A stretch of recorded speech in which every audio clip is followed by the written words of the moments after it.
Reach out and touch faith.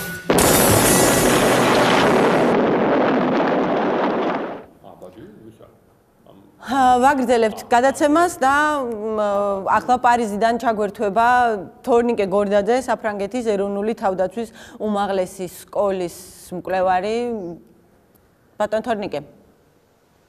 სამშვიდობისა თამარ. გამარჯობა, დიდი მადლობა რომ გამონახეთ დრო თეორემაში მონაწილეობის მისაღებად. ბატონ თორნიკე, ჩვენ აქ დისკუსია გქონდა და ესეთ კითხვა დაისვა რომ ადრე თუ ვთქვათ ტერორისტები რადიკალი ისლამისტები სხვა ქვეყნებიდან ჩადიოდნენ და აწყობდნენ ტერორისტულ აქტებს, მაგალითად, ვთქვათ, იგივე 11 სექტემბრის ცნობილი მოვლენები გარედან შემოსულმა ტერორისტებმა განახორციელეს. ამ შემთხვევაში საქმე გვაქვს პარიზის შემთხვევაშიც და ბოლო პერიოდში განხორციელებულ ტერორისტულ აქტებში ხშირად შინნაზარდი ტერორისტები გაჩნდნენ და ბატონ გიანოდია საუბრობდა ამასთან დაკავშირებით, რომ მე ვკითხე მას, რომ აეხსნა, რით ახსნიდა აი ამ ნაზარდი ტერორისტების გაჩენას და მან მითხრა რომ გარკვეულწილად ფრანგულ საზოგადოებაში მათი ინტეგრაცია ვერ მოხერხდა. თუ იზიარებ ბატონ გიას მოსაზრებას და თუ კი შემდეგ უკვე რომ და თუ არა რატომ ან თუ კი რატომ? ხო, ну ცოტა რთული ახლა ინტეგრაცია თვითონ ტერმინი როგორ გავსაზღვრავთ და რას გულისხმობთ ინტეგრაციაში, თუ ჩვენ ფიქრობთ მათ კულტურულ ინტეგრაციას, რაღაც ცოტა უცნაურად მეჩვენება მე მაინც. მე ერთ რაღაცას ვიტყოდი, რაც ცოტა სხვანაირად მაფიქრებინებს. ჩვენი საფრანგეთის პოლიციის სტატისტიკით ის ვთქვათ ჯიჰადისტები, რომლებიც საფრანგეთიდან მიდიან აღმოსავლეთის ქვეყნებში, მათ სადღაც 1000-მდე ადამიანიდან მათგან 22, თითქმის 23% არის ესე იგი გალური წარმოშობის ფრანგი. ესე იგი მათ არანაირი არც ისტორიული თუ კულტურული ოჯახობრივი კავშირი არ გააჩნია ისლამთან ან ისლამურ ქვეყნებთან. ეს არის ადამიანები, რომლებიც არის დაბადებული ნორმანდიაში, ბურგუნდიაში, ტულუზაში, პარიზში 22-23% არიან კონვერტირებული ახლად გამხდარი მუსულმანები და თანაც ყველაზე უფრო რადიკალური ღვთის წარმოადგენელი. ამიტომ ინტეგრაციაზე ლაპარაკი ცოტა რთულია. ეს ადამიანები, თუნდაც ისინიც ძმები კუაშები, რომლებიც თქვენაც ახსენეთ პარიზში დაიბადნენ და გაიზარდნენ, სკოლაშიც დადიოდნენ, მართალია ის რამდენჯერმე გარიცხვეს სკოლაში, მაგრამ ისინი ინტეგრაციაზე ცოტა რთულია ლაპარაკი. ეს ადამიანები, ჩემი აზრით, პირველი პრობლემა, ძირითადი პრობლემა არის რადიკალიზაცია, ადამიანების, ინდივიდების რადიკალიზაცია და რადიკალიზაციას მოყვება მერე ისლამიზაცია. ესე იგი, რადიკალიზებული პიროვნებები ეძებენ შემდეგ რაღაც იდეოლოგიურ დამარცხებას, თავიანთი ფრუსტრირების, თავიანთი გაბოროტების და ზოგ შემთხვევაში, ხშირ შემთხვევაში პოულობენ ისლამში. ადრე სხვა პერიოდებში, ისტორიულ სხვა პერიოდებში ამას პოულობდნენ რადიკალურ მემარცხენე მილიტანტიზმში. თქვენ გახსოვთ 60-იან წლებში სხვა ტიპის ტერორიზმი იყო ევროპაში, 70-იან წლებში სხვა ტიპის ტერორიზმი იყო, 80-იან წლებში იყო რაღაც ნაციონალისტური პროპალესტინური, მაგრამ სრულიად სეკულარული ტერორიზმი. ეხლა აი ეს ადამიანები, ესე იგი გარიყული ადამიანები, რომლებსაც პრობლემები აქვს თავიანთ ოჯახებთან, პრობლემები აქვს თავიანთ მეგობრებთან, ეძებენ რაღაც ახალ ჯგუფებს, რაღაც თავიანთ ქმედებები რომ გაამართლონ რაღაცა იდეალებით და ამიტომ ისინი პოულობენ ასეთი ტიპის გამართლებას. ეს სამწუხაროდ მე ვფიქრობ, რომ ესეთი ტიპის ადამიანები სულ იქნებიან. ისინი ბევრი არ არიან, მაგრამ ამის 100%-ით თავიდან აშორება იმისა, რომ ასეთი ტიპის ტერაქტები განმეორდება საფრანგეთში და თუნდაც სხვა ქვეყნებში, თითქმის წარმოუდგენელია, იმიტომ ინდივიდუალურად ყველას, რა თქმა უნდა, ყველა ფრუსტრირებულ, ყველა გაბოროტებულ ადამიანს ვერანაირად ვერ გააკონტროლებ, რანაირადაც კარგად არ უნდა მუშაობდნენ სპეცსამსახურები და მე მინდა ვთქვა, რომ ფრანგული სპეცსამსახურები ძალიან კარგად მუშაობენ, იმიტომ რომ სადღაც ბოლო 2-3 წლის მანძილზე, სადღაც 60-70 ადამიანი აიყვანეს, რომლებიც ტერორისტულ აქტებს ამზადებდნენ. ხშირად ეს არის ინდივიდები, ან 2-3 ადამიანი ერთად. აქ დიდ ქსელებზე არ არის ლაპარაკი. შემდეგ ისინი რა თქმა უნდა ამბობენ რომ ისინი მოქმედებდნენ ალ-კაიდას ან დაეშის ან კიდევ სხვა ისლამური სახელმწიფოს სახელით ან კიდევ სხვა ჯაბათ ალ-ნუსრა ან სხვა რაღაც ორგანიზაციების სახელით, მაგრამ ისინი ძირითადად არიან ინდივიდუალური ან 2-3 ადამიანის ერთად შექმნილი ჯგუფები. ამიტომ ამ ჯგუფების წინააღმდეგ ბრძოლა რა თქმა უნდა ძნელია. რა შეიძლება გაკეთდეს და სახელმწიფომ რაზე უნდა იზრუნოს და საზოგადოება მთლიანად, მე ჩემის აზრით ვფიქრობ, რომ არანაირად ამალგამიზაცია არ უნდა მოხდეს ამ ადამიანებისა და ისლამის. მე ამიტომ არ ვეთანხმები იმ იდეას, რომ პირველი პრობლემა თვითონ ისლამშია, იმიტომ თუ კი ჩვენ ამას და ასე დავაფიქსირებთ, ეს ძალიან ცუდ შედეგებს გამოიტანს, იმიტომ რომ კიდევ უფრო ხელს შეუწყობს გარკვეული ადამიანების ბატონ თორნიკე, ერთია პოლიტიკური მიზანშეწონილობა, ანუ რამდენად ვთქვათ რას არგებელს მოუტანს საზოგადოებას, ვთქვათ ისლამთან დაკავშირება ამ ყველაფრის, მაგრამ მეორეა ის, რომ იმისთვის რომ პრობლემა მოაგვარო, პრობლემა უნდა დაინახო და მისი იდენტიფიცირება მოახდინო. ამ შემთხვევაში ის ადამიანები, რომლებიც პრობლემას ხედავენ ისლამში და ამ შემთხვევაში რადიკალურ ისლამში დავარქვათ, ერთგვარად ხსნიან ერთგვარი სტატისტიკით, რომ კი შეიძლება ვთქვათ ტერორისტი არ არის ყველა მუსლიმი, მაგრამ მუსლიმების დიდი ნაწილი მიესალმება ტერორიზმს და ამას თქვათ ამის დასტურად მოყავთ სტატისტიკა. რას უპასუხებდით იმ ადამიანებს, ვინც აი ამ არგუმენტს იშველიებენ ხოლმე? იგივე თუნდაც მარტო სტატისტიკას რო დავეყვნოთ, არანაირად დიდი ნაწილი არ მიესალმება ტერორიზმს. ბოლო ყველაზე დიდი გამოკვლევა. მე გულისხმობ არა საფრანგეთში, არამედ ისლამურ ქვეყნებში. კაცრავად.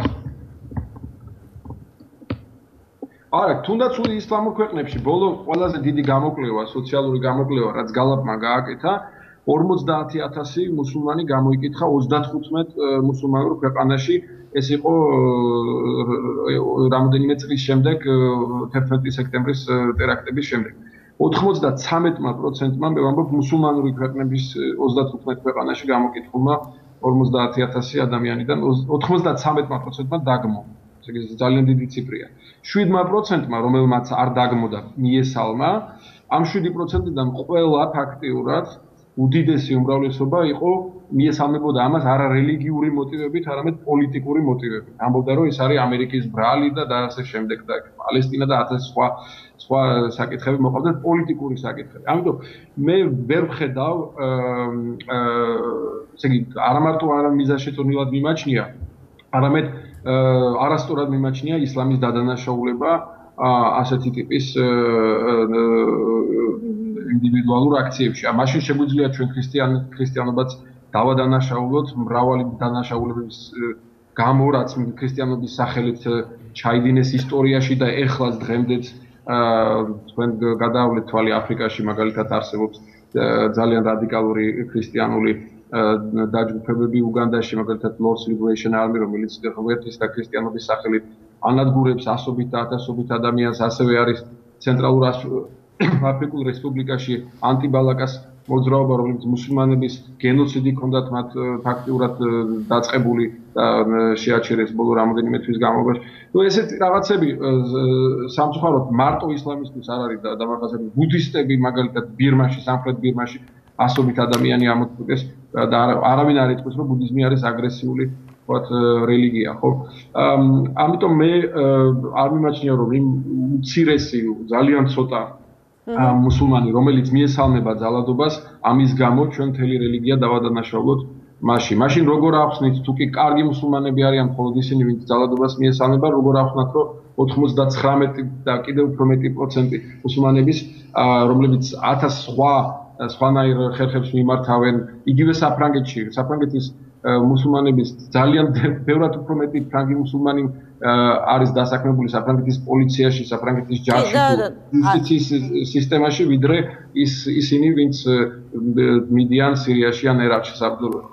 კი ბატონო, თუმცა იგივე ამერიკის ანტიტერორისტული ორგანიზაციის სტატისტიკა რომ მოვიშველიოთ 2011 წლის მონაცემები მაქვს მე იქ არის საუბარი იმაზე რომ მოკლული ადამიანების ტერორიზმის შედეგად მოკლული ადამიანების 70% სწორედ სუნიტი ტერორისტების მიერ მოკლული. იმიტომ და სად ძირითადად იგივე იმ ქვეყნებში სადაც ფაქტიურად სამოქალაქო ომი მიმდინარეობს იგივე სირიაში იგივე ერაყში ან თქვა პაკისტანში ან იემენში ესე იგი ეს 70% რა თქმა უნდა ხომ არ არის ეს და თვითონ მოკლული ადამიანებიც ხო თვითონ მუსულმანები არიან 90%-ზე მეტი ხო ეს არის თვითონ იმ ქვეყნების პრობლემა პირველ რიგში მათში შიდა მიმდინარე კონფლიქტებში სამოქალაქო ომებში დაპირისპირებებში და არა ისლამის ზოგადად და დანარჩენი მსოფლიოს დაპირისპირება. კი, და მინდა აუცილებლად გითხოთ, აი ხათი საფრანგეთის საზოგადოებას გარკვეულწილად ბეწვის ხიდზე უწევს გავლა. ერთი მხრივ აი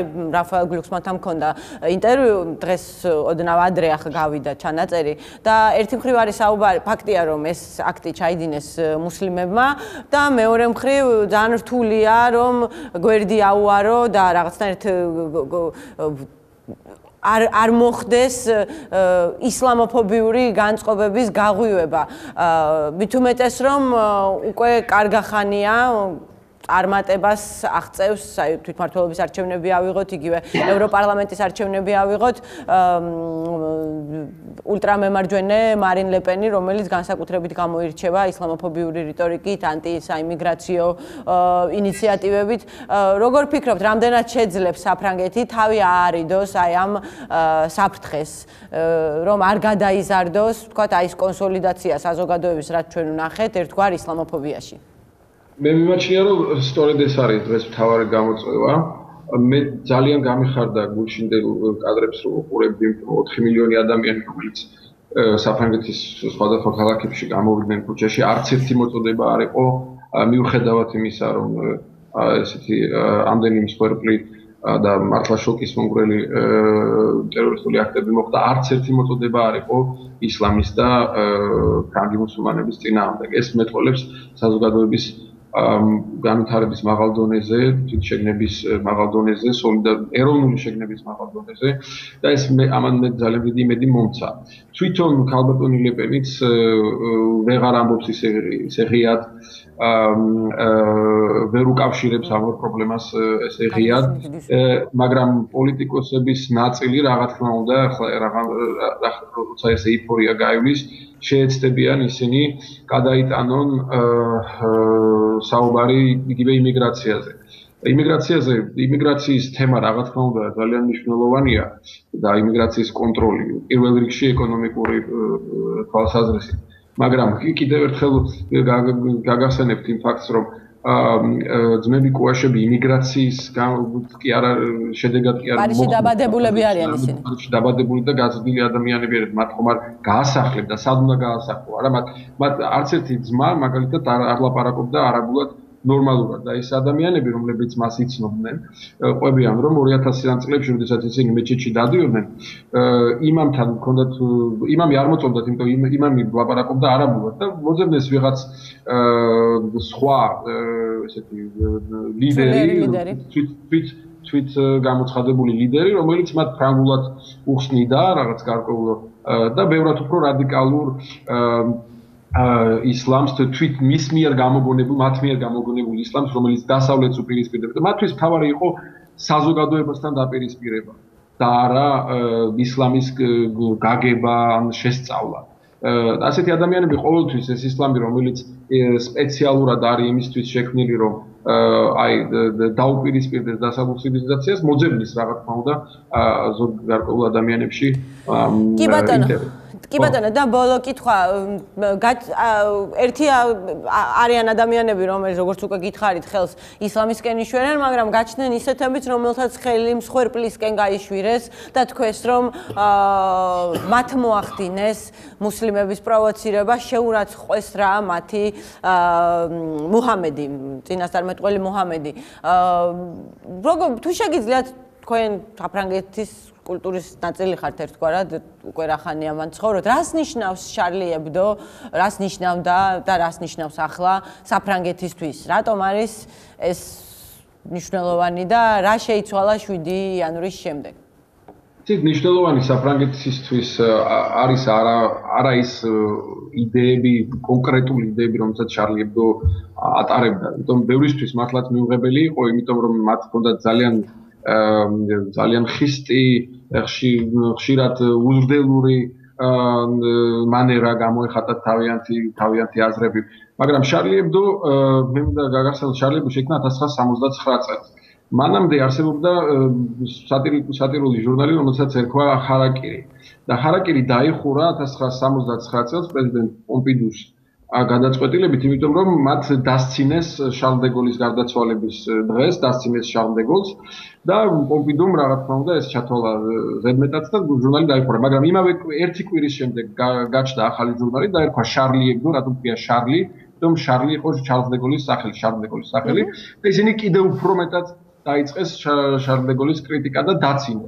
მიხვდა საფრანგეთის ხელისუფლება რომ ეს იყო სისულელე, მათი ხელმეორედ დახურვა და გააგრძელეს შარლი ებდომ გააგრძელა არსებობა. მათი ეს ჟურნალი არამც და არამც არ იყო რასისტული თუ მუსულმანების თუ ებრაელების თუ ქრისტიანების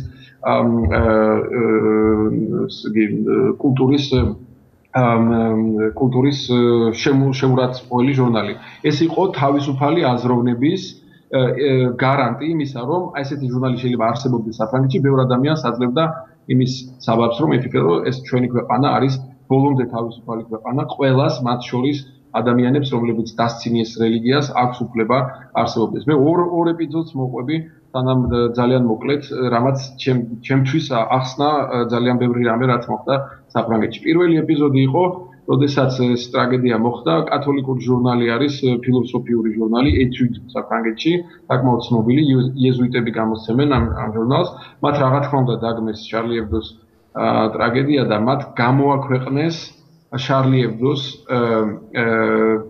ებდოს კარიკატურები კათოლიკური ეკლესიის წინააღმდეგ. თავიანთ ჟურნალში, კათოლიკურმა ჟურნალმა გადმოიღო და გადააკოპირა, ესე იგი, მათი რომის პაპი და სხვა მთელი კათოლიკური კულტურა გაშარჟებული. მეორე მომენტი იყო, როდესაც ერთ-ერთმა ბლოგერმა დაწერა ერთ-ერთი გარდაცვლილი პოლიციელი, რომელიც მუსულმანი იყო, მისი სახელით, მან დაწერა, რომ მე არ ვარ შარლი, მე ვარ აჰმედი, შარლი დასცინოდა ჩემ რელიგიას და მე მოვკვდი შარლის დასაცავად. ეს ორი რამ არის ყველაზე მეტად ჩემთვის ყველაზე მეტად მაჩვენებელი იმისა, თუ რას ნიშნავს თავისუფალი საზოგადოება, რას ნიშნავს სიტყვის თავისუფლება და რითი გასხვავდება საზოგადოება მოსახლეობისგან. და მე ძალიან დიდ იმედს მანიჭებს ესეთი ტიპის რეაქციები ამ ქვეყანაში და დარწმუნებული ვარ, რომ რეაქცია და ის ტენდენციები, რომელიც საზოგადოებაში არსებობდა და არსებობს კიდევ, რაც არ მიმართული კარდახევრობის წინააღმდეგ, კარჩაკეტილობისკენ, არატოლერანტობისკენ, ეს ყველაფერი ამ შოკის მომგვრელი შემთხვევის შემდეგ მკვეთრად დაიკლებს. კი ბატონო, დიდი მადლობა ბატონ თორნიკე თეორემაში მონაწილეობისთვის. მე თეორემას სტუმრებს დაუბრუნდები. შეურაცხყოფის და მკრეხელობის უფლება. ქაბატონ თამარ, თქვენ მინდა გკითხოთ, რატომ არის მნიშვნელოვანი, რომ ადამიანებს ჰქონდეთ უფლება და რატომ არის მნიშვნელოვანი სიტყვის თავისუფლება გულისხმობდეს მკრეხელობის და შეურაცხყოფის უფლებასაც? მოგესალმებით. პირველ რიგში მე შევერთდები იმ მოსაზრებას, რომ ეს არის კარჩაკეტილი საზოგადოების გალაშქრება, ღია საზოგადოების წინააღმდეგ და სწორედ ამიტომ შეირჩა ალბათ მედია სამიზნეთ, იმიტომ რომ სხვა შემთხვევაში ეს იქნებოდა უბრალოდ რიგითი ტერაქტი, მაგრამ ეს ეხება ერთ-ერთ ფუნდამენტურ უფლებას, გამოხატვის თავისუფლებას და როდესაც ჩვენ რისკებზე ვსაუბრობთ, ალბათ ერთი მხრივ ისლამოფობიის რისკია და მეორე მხრივ ფუნდამენტური უფლებების შეზღუდვის რისკი, რასაც თქვათ ევროპული საზოგადოება ადეკვატურად ხვდება, მაგრამ ჩვენ საზოგადოებაში ჩვენი ლოკალური ფუნდამენტალისტები იყენებენ თავიანთი პოზიციების ლეგიტიმაციისთვის და ეს დისკუსია ჩვენშიც მიმდინარეობს, რომ უნდა ხდებოდეს თუ არა თუნდაც რელიგიური სიწმინდეების შეურაცხყოფა, გამოხატვის თავისუფლება გულისხმობს, რომ იდეათა თავისუფალ ბაზარზე ნებისმიერ მოსაზრებას აქვს არსებობის უფლება, ოღონდ როდესაც ეს თუნდაც სიძულვილი ითარგმნება ძალადობაში, აი ამ შემთხვევაში უნდა არსებობდეს შემაკავებელი და ამ შემთხვევაში ამას უნდა მიეცეს სამართლებრივი კვალიფიკაცია, იმიტომ რომ სხვა არის, თქვათ, ჩვენ ვიტანთ იგივე კოლექტიურ ასავალ-დასავალს, რომელიც მედროშია და პირველი არის, თქვათ, აი ფუნდამენტალიზმს იცავს და სხვათა შორის ძალიან საინტერესოა, რომ სწორედ ეს ჯგუფები იყენებენ ამ ინციდენტს, იგივე დასავლეთის სახელით, დასავლური ღირებულებებთან საბრძოლველად, იგივე ჟურნალისტთა საერთაშორისო ფედერაციის სახელით ავრცელებენ შარლ ებდოს წინააღმდეგ განცხადებებს, მაშინ როდესაც იგივე შეძლოთ გაეკეთებინათ იტარდასის სახელით, უფრო რეალური იქნებოდა და ეს ნარატივი მთლიანად მოდის იმ რუსული ნარატივიდან, რომელიც მიმართული არის ინდივიდის და ფუნდამენტური უფლებების წინააღმდეგ. ამიტომაც ჩვენმა საზოგადოებამ უნდა გამოიტანოს დასკვნა, რას ეხება ამ შემთხვევაში საქმე, რა ღირებულებას, იმიტომ რომ გამოხატვის თავისუფლება არის უფრო მნიშვნელოვანი ღირებულება და იგივე ამერიკის შეერთებული შტატები, როდესაც გაეროში ხდებოდა ადამიანის უფლებათა კონვენციის რატიფიცირება, არ შეუნერთდა იმ ნაწილს, რომელიც სიძულვილის ენის კრიმინალიზაციას ითვალისწინებდა. ბუნებრივ ეს არნიშნავს, რომ დასავლური სამყარო ვერ აცნობიერებს იმ ზიანს, რომელიც სიძულვილს მოაქვს, მაგრამ სიძულვილი არ უნდა ითარგმნებოდეს ძალადობაში, რასაც ჩვენ საზოგადოებაშიც აქვს ხშირად ადგილი და სახელმწიფო არ რეაგირებს ადეკვატურად. კი ბატონო, ბატონ გია, თქვენ აი საუბრის დასაწყისში ახსენეთ, რომ ძალიან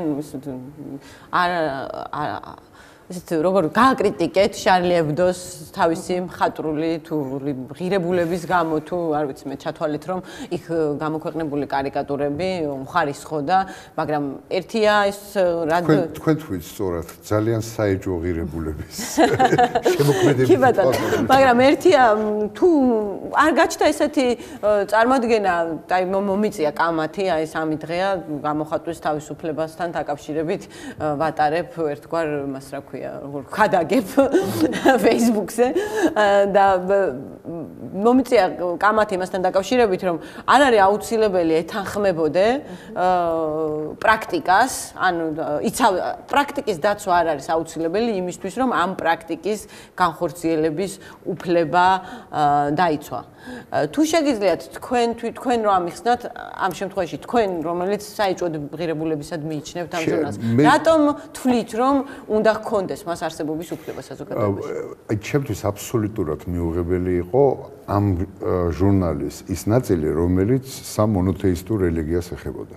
აბსოლუტურად მიუღებელი, მაგრამ კიდევ ერთხელ მინდა გავიმეორო. ჩემთვის როგორც საქართველოს მოქალაქის, როგორც ადამიანის, რომელიც რაღაც ღირებულებების მატარებელია, ჩემთვის მთავარი არის საქართველოს კონსტიტუცია და ადამიანის უფლებების საყოველთაო დეკლარაცია. ის რაც მონტესკიე მე-17 საუკუნის ბოლოს თქვა, ნებარდართულია ყველაფერი, რაც არ არის აკრძალული. აი აქ იწყება ადამიანის უფლებები. პიროვნება დგას სახელმწიფოზე მაღლა. სახელმწიფო არსებობს იმისათვის, რომ პიროვნება დაიცვას. და არა პიროვნება არსებობს იმისთვის, რომ დაიცვას სახელმწიფო. შარლი ებდოს მაგალითმა დაგვარწმუნა, რომ სამართალი არ არის მორალის სფეროში, ხო? სამართალი არის პრაქტიკული მნიშვნელობის მატარებელი კატეგორია, რომელიც ჩვენ ფიზიკურ გადარჩენაზე ზრუნავს. ჩვენ თუ აი ამას წავშლით და გადავიყვანთ ყველაფერს იმ სფეროში, სადაც იწყება სხვადასხვა რელიგიის ადეპტების დისკუსია ჭეშმარიტებაზე, ჩვენ დავამთავრებთ კალაშნიკოვით, სულ ყველა. და ერთი რაღაცა მინდა ვთქვა, ყველა მივედით რამდენიმე დასკვნამდე, ძალიან სწრაფად ვიტყვი. პირველი ის, რომ ისლამი არ არის ერთადერთი იდეოლოგია, ან ერთადერთი რელიგია, რომელიც შეიძლება იყოს ტერორიზმისთვის გამოყენებული.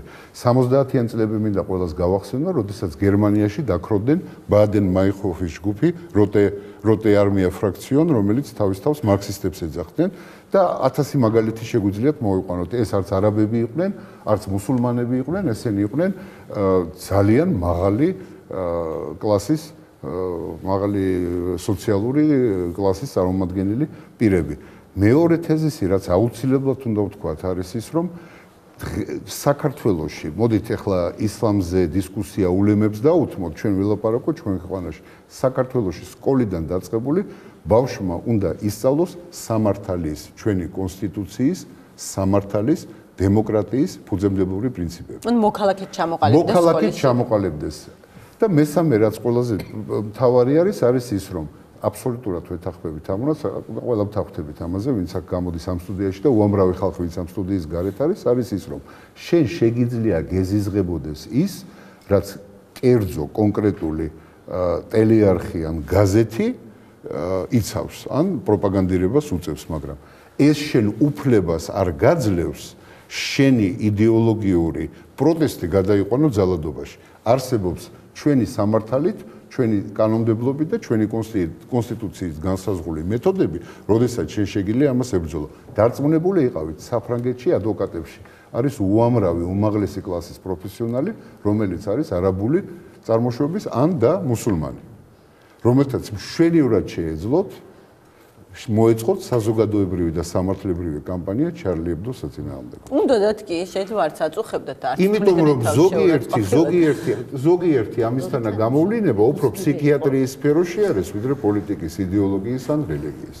კი ბატონო, ბექა ერთ-ერთი პრეტენზია რაც გაჩნდა აი კამათის დროს, როდესაც ადამიანებს ეკამათებოდი, სრულად საპირისპირო პოზიციაზე მდგომებს, Facebook-ზე იყო ის რომ აი თქვენ თulit რომ თუ სიტყვის თავისუფლებაა, მაშინ თამარივერს რატომ გამოაგდებინეთ თამარივერი ჰომოფობიური გაკეთებული ამ ჰომოფობიური რემარკების გამო ავსტრალიის ოპერიდან ან რატომ მოახდებინეთ ბოდიში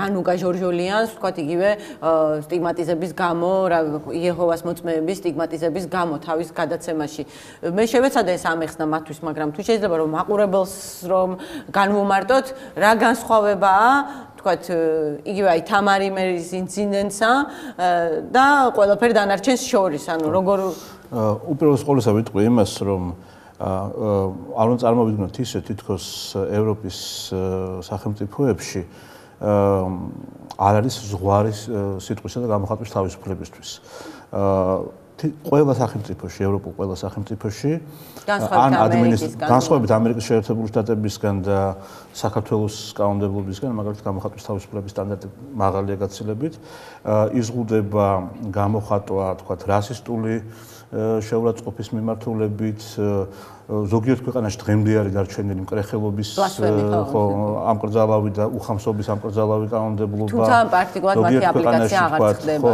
მიძინებულ კანონებს უწოდებთ. მიძინებულ კანონებს ინგლისში მაგრამ 2008 წელს გააუქმეს მკრეხელობის შესახებ კანონი, რომელთაც კრიმინალიზებული იყო, ასე ვთქვათ, მკრეხელობა, ოღონდ მხოლოდ ბიბლიის მისამართი, მაგალითად, თუ კი ვთქვათ, ყურანის მისამართი თითქოსი რაიმეს ეს არის ხო. ბევრ ქვეყანაში ვთქვათ, ისტორიული ფაქტების დამახინჯებით მოყვანა, ვთქვათ, გენოციდთან დაკავშირებით ასევე ისჯება ზოგი ადმინისტრაციულად ზოგი.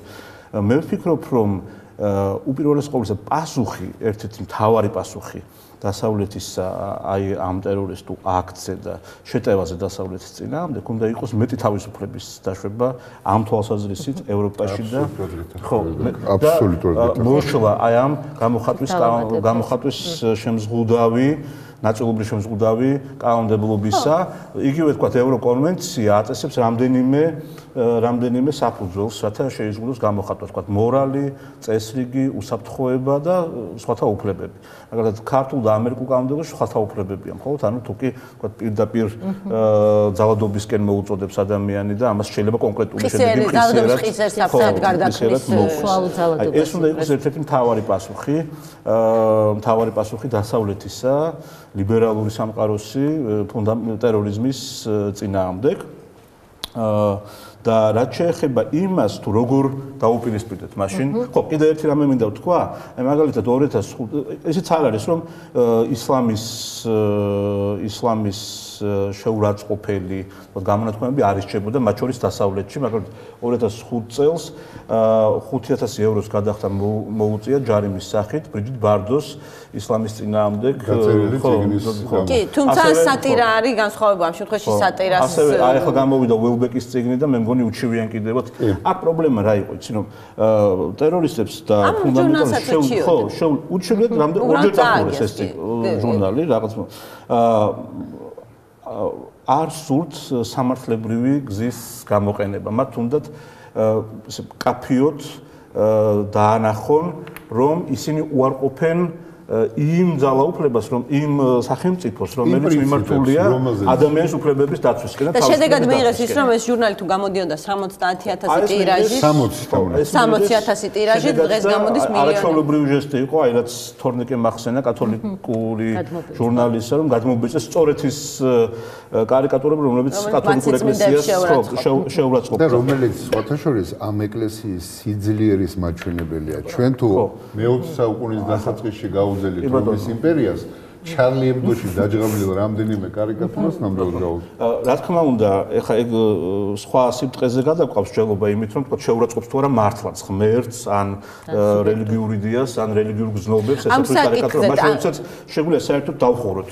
ან გამორთოთ ტელევიზორი, ან დავხუროთ, ან არ ვნახოთ თქვა კინოფილმი, რომელიც შეურაცხყოფად მიგვეჩნია, ხო? ძალიან მარტივი გზა არის ამ შეურაცხყოფის თავიდან ასარიძებლად, მაგრამ სწორედ ის არის, რომ მათ სურთ საჯარო სივრცეში დაამტვიდონ თავიანთი წესები და თავიანთი კანონები, რომელიც წინააღმდეგობაში მოდის სეკულარიზმთან და ადამიანის უფლებებთან. აი ეს არის. კი ბატონო, და ზურგში ბას თავად შეკითხვა რაც იყო, აქ მეორე გზა არის, რა თქმა უნდა, ეთიკური სტანდარტების დაცვა და ეს უნდა იყოს სამოქალაქო კონსოლიდაციისა და სამოქალაქო პროტესტის სფერო და არა სახელმწიფოს მხრიდან გამოხატვის თავისუფლების სფერო. ანუ თავისთავად ის რომ ჩვენ შემწყნარებლური ვართ ისეთი მოსაზრებების მიმართ, რომელიც ჩვენთვის მიუღებელია, ეს არ გვაძლევს უფლებას, რომ არ გავაკრიტიკოთ ისინი, იმიტომ რომ ჩვენ უნდა შევახსენოთ მედიას ის პასუხისმგებლობა, რომელიც საზოგადოების წინაშე აქვს. ეხლა ჩემი სტუდენტები მეკითხებოდნენ, აი კაკო გოგიჩაიშვილის მაგალითს, როდესაც რესპონდენტი ყავდა ტურიზმის დეპარტამენტიდან, ნანუკა ჟორჟოლიანის მაგალითს. რა განსხვავება? ძალიან დიდი განსხვავება. ანუ კაკო გოგიჩაიშვილმა საკუთარ რეპუტაციას შეუქმნა ზიანი, იმიტომ რომ რესპონდენტები თქვა შეიძლება უნდობლად მოეკიდონ მას, მაგრამ ნანუკა ჟორჟოლიანის შემთხვევა უფრო სახიფათოა საზოგადოებისთვის, იმიტომ რომ საზოგადოებას უქმნის, ანუ იმ ნეგატივს და სტიგმატიზებას ახდენს ამ ჯგუფის და საზოგადოებაში ახდენს მარგინალიზებას, რაც უფრო სახიფათო არის აბსოლუტურად განსხვავებული. კი, მაგრამ ამ ყველაფრის ეს ყველაფერი რეგულირდება თვითრეგულირების სფეროა, რომელიც ავად თუ კარგად იყიდებს ფეხს. მართალია მედია არა მარტო საქართველოში, დასავლეთში თავის დროზე გაურბის თავის პასუხის, გაურბოდა თავის პასუხისმგებლობას, მაგრამ ეს არის დროის ამბავი, კულტურის ამბავი, დისკუსია უნდა იყოს საჭირო ამაზე და ნეიმინგ და შეიმინგ რასაც ქვია.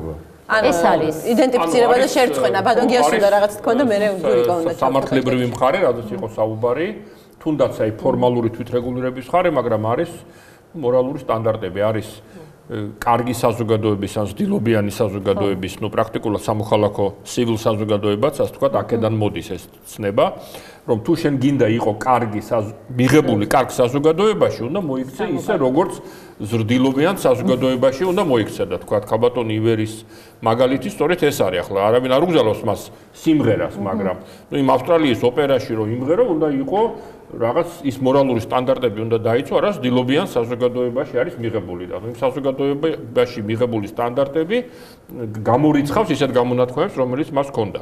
ხო, მას არავინ კალაშნიკოვით არ დაძდებს და არც ციხეში არ სვამს, ხო, მაგრამ თუ შენ გინდა კარგ ხალხში იყო, ну, რაღაც წესიერად უნდა მოიქცე, უხეშად რო ვთქვა, ხო? ეს არის პრინციპულად სხვა რამე და ეს არის გაცილებით უფრო მნიშვნელოვანი, ვიდრე ის აგზავლები, რომლებიც რეალურად არ მუშაობს საბოლოო ჯამში. თუ არის თავისუფალი საზოგადოება პრინციპში, გამოხატვის თავისუფლება, ის რაღაც სატირა თუ ეპატაჟი ყოველთვის გამოჟონავს სადღაც და ვერ გააჩერებ მაინც. ну, ამის საწინააღმდეგო საუკეთესო არგუმენტი ალბათ ის არის, რომ 20-იან წლებში ჰიტლერს დაუხურეს. აი, ეხლა უნდა მეთქვა, არ ვიცი, ნებას მომცემ თუ ბატონ ზურაბის შემდეგ გავაკეთებ. კი ბატონო და ბატონ ზურაბს დავამთავრებინებ მაშინ ჩვენს დისკუსიას. იცით რა, აი ეხლა ძალიან ბევრ ქვეყანაში ხომ ნუ დავასახელებთ, რომელში აკრძალული არის მაინკამფი.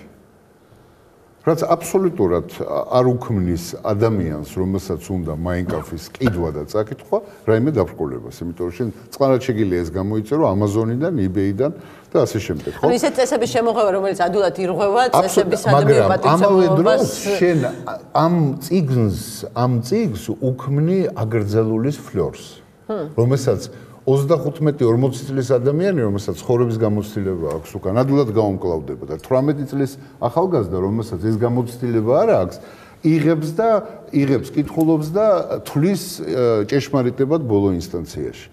ამიტომ ძალიან ფრთხილად უნდა მიუდგეთ საერთოდ აკრძალვას ყველანაირს, იმიტომ რომ როგორც პრაქტიკა აჩვენებს, აკრძალვა ზიანის გარდა აკრძალვას არაფერი არ მოაქვს, სამართლებრივ აკრძალვას. მორალური თამუნა აბსოლუტურად იმდენი საშუალება არის ებრძოლო იდეოლოგიას, რომელიც არ მოგწონს in civil society, ხო? სამოქალაქო საზოგადოებაში. რომ ძალიან ხშირად სახელმწიფოს ჩარევა არ ჭირდება და ახლა ყოფილი მინისტრის ესეც უნდა ვთქვათ. იცით რა არის, რახან რუსეთი ვახსენეთ, აუცილებლად უნდა ვთქვა ეს თამუნა. ის ამ შესაძლებლობების სადაზვერვო სამხედრო და ასე შემდეგ შესაძლებლობების ქვეყნებმა ის რომ დეკემბერში რუსეთის სამხედრო მობილიზაცია, მათ შორის სამხედრო ფლოტის მობილიზაცია გამოტოვეს ყირიმის მიმართულებით და ის რომ სამართალდამცავ ორგანოებმა მაგალითად ტერაქტები გამოტოვეს პარიზის მეტრო, ლონდონის მეტრო და ესე თორნიკემ თქვა რომ კარგად მუშაობენო და რაღაცა აღკვეთესო, მაგრამ ის რომ ეს ხდება, ეს სხვათა შორის სამართალდამცავი ორგანოების მუშაობის შეფასების ერთ-ერთი კრიტერიუმი აუცილებლად უნდა იყოს. კი ბატონო და ზურაბკაც სამწუხაროდ ტექნიკური პრობლემა შეიქმნა და ქალბატონ მედია თუშმანიშვილს ვერ ჩავთავთ სკაიპით პარიზიდან, მაგრამ ზურაბ კაჭკაჭიშვილი უკვე ტაბულას ნიუსრუმშია და გველოდება. გამარჯობა. ზურაბ, როგორ ხართ? მადლობთ.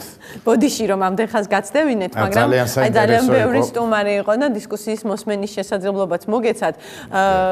პირველი ბატონ ზურაბ, ხომ არ გაქვთ ინფორმაცია, რამდენად შეურაცხყოფილები არიან ის მუსლიმები, რომლებიც საფრანგეთში ცხოვრობენ, შარლი ებდოს მიერ დახატული მუჰამედი იქნება თუ ეს თუ აბუ ბაღდადი მათი კარიკატურებით.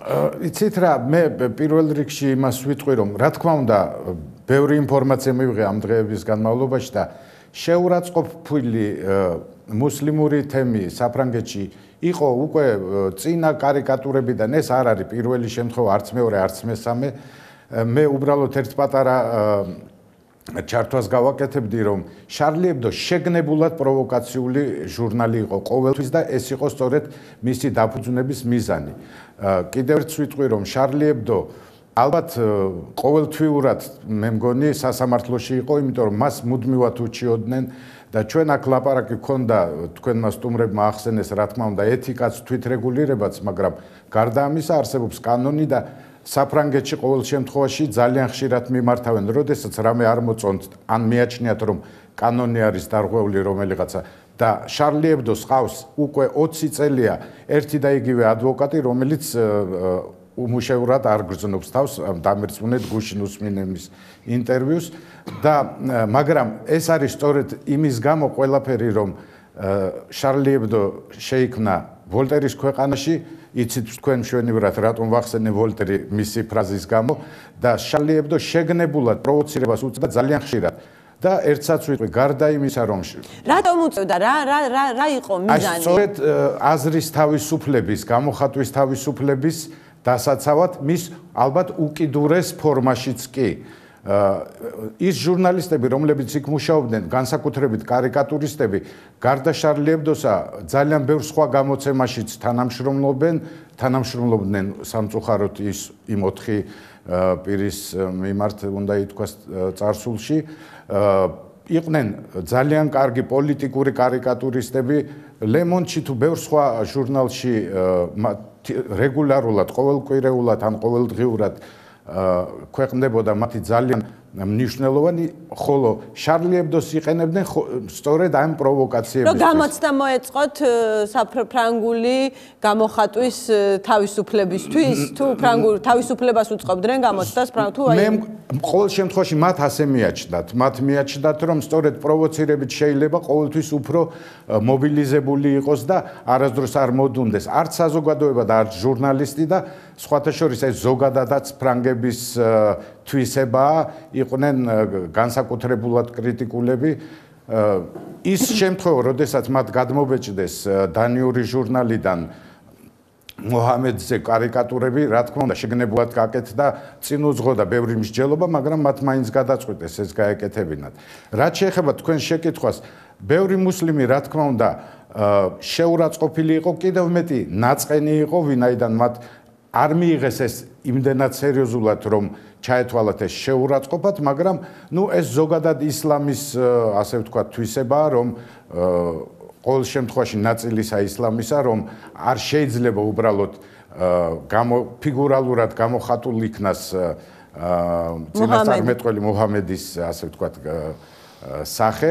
თუმცა ამის ეჭქვეშ დაყენებაც მოხდა, იმიტომ რომ ახლახან გამოქვეყნდა მე-12-მე-13 საუკუნის მუჰამედის ამსახველი Newsweek-ში იყო თვარწდების სტატია. გეთანხმებით, ეს დაიწყო ისევ მე-16 საუკუნეში, მე-16 საუკუნეებში შიიტებისა სუნიტებშიც იყო სწორედ ამაში დიდი დაპირისპირება და ერთმა ნაწილმა პრინციპში არ დაგმო, არ აგრძალა, მეორემ კი აგრძალა კატეგორიულად.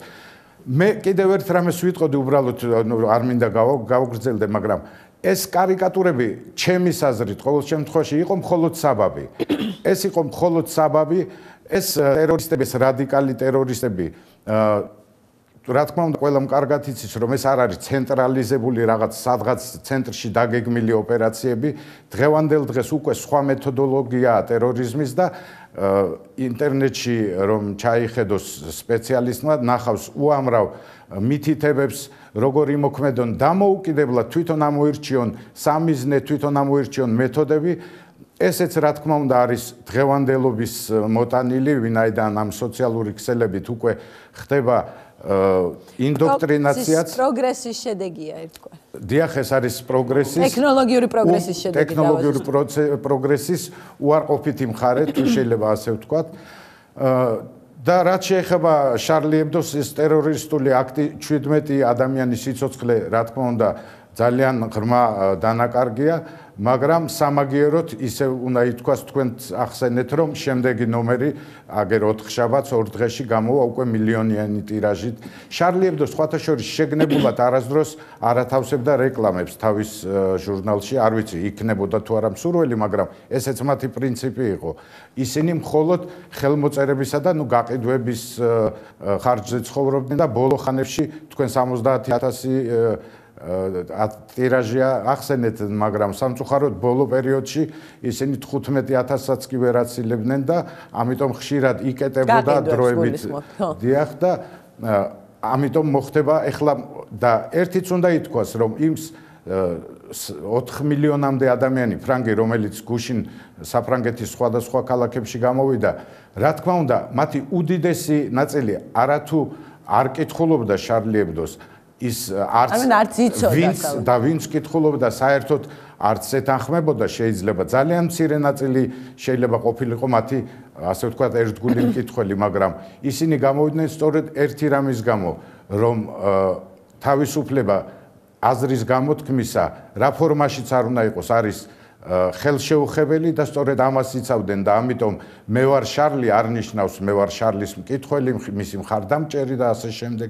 ეს იყო მხოლოდ და მხოლოდ მხარდაჭერა ისევ და ისევ აზრის გამოთქმის თავისუფლებისა და მე მგონი ეს არის მთავარი, თორე ტერორისტული აქტი სხვათა შორის მე გავბედავ და ვიტყვი, რომ ჩვენ არც ისე დიდი ხნის წინ ყავდა ასეთი შემოქმედი კალავიშვილი და მე ძალიან მივამსგავსებდი მის ქმედებებს, უბრალოდ სხვა ატმოსფერო იყო, სხვა შეიძლება კონტექსტი, თორემ ის ძალადობა, რომელსაც ჩვენ ვხედავდით, იგივე წიგნების დაწვა, იგივე ჯვრებით გალახვა, არაფრით არ ჩამოუვარდება ზოგადად ძალადობას, რომელიც არის მიმართული განსხვავებული აზრისადმი თუ ზოგადად აზრის გამოთქმის თავისუფლებისადმი.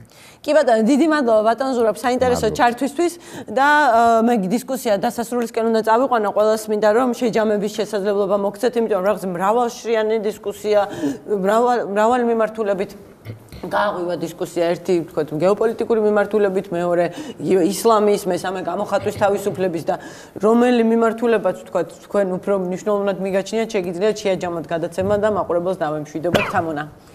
რადგან ბოლოს შენიღავი, ახლა თქვენ დაიწყეთ. პირველ რიგში ალბათ სწორი დასკვნების გამოტანა მნიშვნელოვანი და ფოკუსირება იმ გამოწვევებზე, რომელიც ჩვენთან არსებობს. აგრძალოს ხარ მოყვანილი იყო ევროპული ქვეყნების მაგალითები, სადაც ეს შეზღუდვები არ მუშაობს, იმიტომ რომ ტრადიციაა სხვა, მაგრამ ჩვენთან სწორედ ადამიანის უფლებების წინააღმდეგ შეიძლება გამოიყენონ, იმიტომ რომ ძალიან სუბიექტურია იგივე რელიგიური გრძნობები და სწორედ ამ ფუნდამენტალისტებმა გამოიყენონ. თან გასათვალისწინებელია ისიც, რომ ჩვენთან ეკლესია უფრო ძლიერია, ვიდრე სახელმწიფო ინსტიტუტები და აქედან გამომდინარე ინტერპრეტაციაც ამ შეზღუდვის შეიძლება იყოს ადამიანის უფლებების საწინააღმდეგო. ამიტომ ეს რისკი არსებობს და ეს საკითხი დგას დღის წესრიგში ისევე როგორც იდგა რამდენიმე წლის წინათ და იმეც გამოვთქვამ, რომ ვთქვათ, გამოხატვის თავისუფლების უფლების ხელყოფა არ მოხდება აი ამ კონტექსტის. კი ბატონო გია. ხო, ნუ რა თქმა უნდა ვეთანხმები იმას, რომ ძალიან მრავალწახნაგოვანი პრობლემაა და ვეთანხმები თორნიკეს მაგალითად, რომელიც ამბობდა, რომ ამ ტერორიზმის პრობლემას ზოგადად არ ეშველება რაღაც ადვილად და მალე, იმიტომ რომ ყოველთვის იქნება გაბოროტებული ადამიანი, რომელსაც მიუღებელია ვროთ რა ხდება მის გარშემო. ამიტომ ყველაფერზე უნდა ვისაუბროთ, მაგრამ თავარია მაინც ასე ვთქვათ ღირებულებითი სიცხადე. ანუ ვიცოდეთ ვინ ებრძვის რას და ისლამი არის რაღაც ასე ვთქვათ შეიძლება ამ წუთში მოდური საბაბი ტერორიზმისთვის 70-იან წლებში შეიძლება ეს იყო მარქსიზმი რაღაც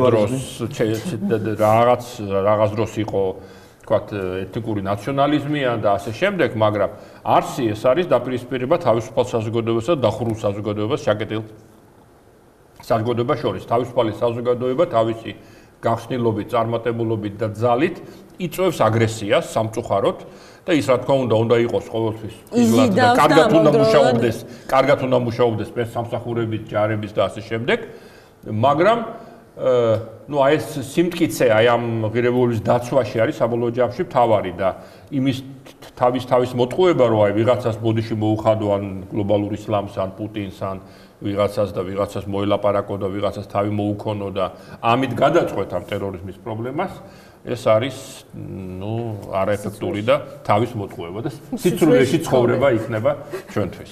თავარია ჩვენს ღირებულებებში ვიყოთ თავმჯდომარეები. მე ვიტყოდი რომ ძალიან მნიშვნელოვანია ის რომ ეხლა გააცნობიეროს დასავლურმა სამყარომ, თავისუფალმა სამყარომ ის თუ რამდენად მნიშვნელოვანი კონსოლიდაცია არათავისუფლების იდეოლოგიების წინააღმდეგ, ტოტალიტარიზმის, ფუნდამენტალიზმის და მათი აი რადიკალური გამოვლენებების, როგორც აი ტერორიზმის წინააღმდეგ და იყოს თანმიმდევრული თავის დაპირისპირებაში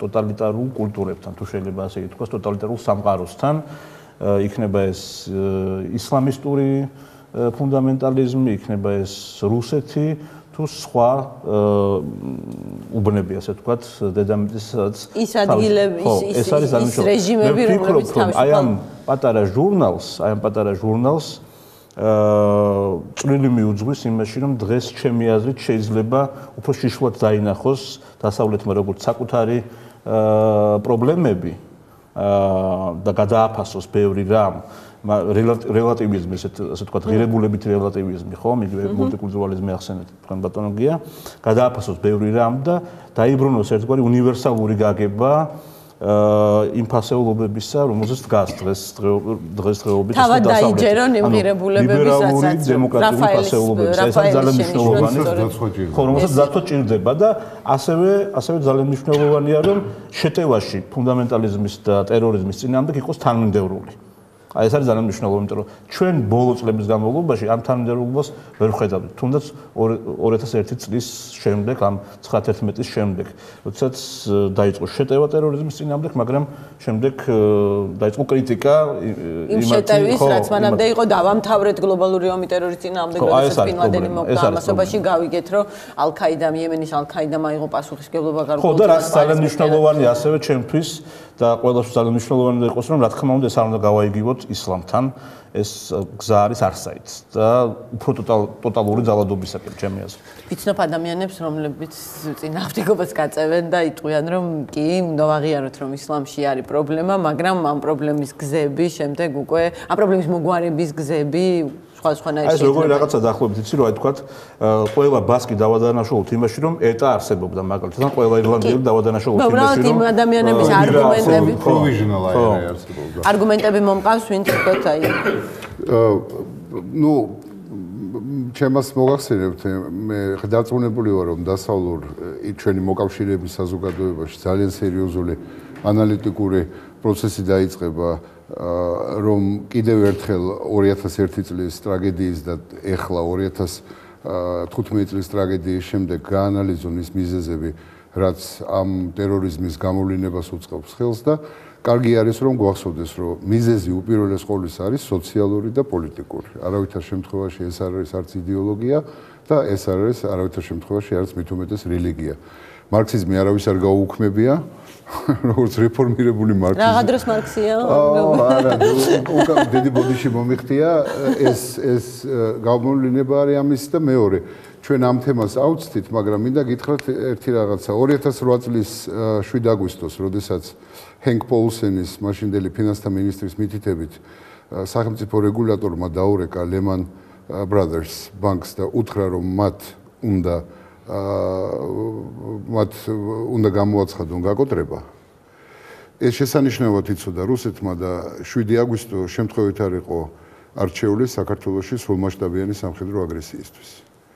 ჩვენ ყველა მიზეზს ვასახელებთ ის რომ თოვლი მოვიდოდა მთები დაიკეტებოდა პეკინის ოლიმპიადა და ასე შემდეგ. მთავარი მიზეზი იყო ის რომ შეერთებულ შტატებში ადმინისტრაციამ და რუსეთში მოსკოვში გენერალურმა შტაბამ ჩვენიერად იცოდა რომ შეერთებული შტატები შედის უღრმეს ფინანსურ და ეკონომიკურ კრიზისში. მიგაჩნიათ რომ შეიძლება რუსეთის ხელი წერიოთ დღეს ამ ფონზე როდესაც ფაქტია რომ რუსეთს აწყობს ფოკუსის სხვაგან გადატანა. დღეს ამ ფონზე როდესაც ერაყში და სირიაში უკვე ხალიფატია შექმნილი როგორც ისინი ეძახიან ISIS ნაწილში ну фактიურად როდესაც ISIS-ი აკონტროლებს იმის თანამშრომლო ქალაქს როგორც მოსული არის რომელიც სისხლძარღვების გამაერთიანებელია ნავთობის ტრანზიტის იმ სიტუაციაში როდესაც მთელი დასავლური საზოგადოება ესმის რომ ახალ საფრთხეს უყურებს რომელიც მის საზოგადოების სიახში აღმოცენდა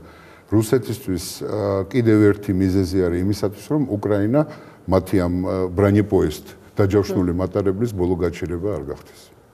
კი ბატონო, დიდი მადლობა საინტერესო საუბრისთვის თქვენს და იმ სტუმრებსაც, რომლებიც სტუდიიდან ან სკაიპით მეერთვებოდნენ.